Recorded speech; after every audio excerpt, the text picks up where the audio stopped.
यह कहानी एक अघोरी बाबा और एक पवित्र आत्मा की है, जिनकी मुलाकात एक साधारण से गांव में हुई। ये गांव उन दिनों एक जंगल के किनारे बसा था, जहां लोग अक्सर बुरी घटनाओं का सामना करते थे। किसी ने कहा था कि यहाँ रात को एक अज्ञात शक्ति घूमती है, जो इंसान की आत्मा को परेशान करती है। एक दिन गांव में एक अघोरी बाबा आए। उनका नाम रुद्रनाथ था और वे अपने अद्भुत तंत्र मंत्र के लिए प्रसिद्ध थे।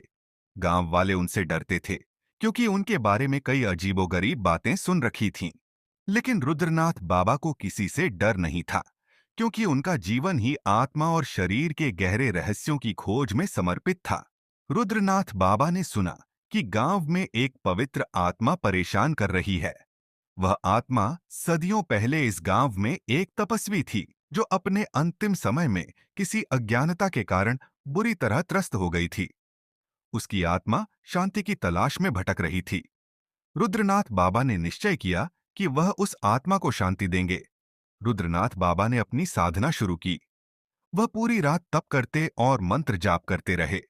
जैसे जैसे रात गहरी होती गई, अचानक एक हल्की सी आंधी चली और जंगल से एक ठंडी हवा ने बाबा को घेर लिया। उसी हवा के बीच एक धुंधली सी आकृति उभरी, जो धीरे धीरे एक रूप में बदलने लगी। वह आकृति एक सुंदर और पवित्र आत्मा थी, जो कई सदियों से अपने कर्तव्यों में अडिग थी, लेकिन किसी कारणवश उसे मोक्ष नहीं मिल पाया था।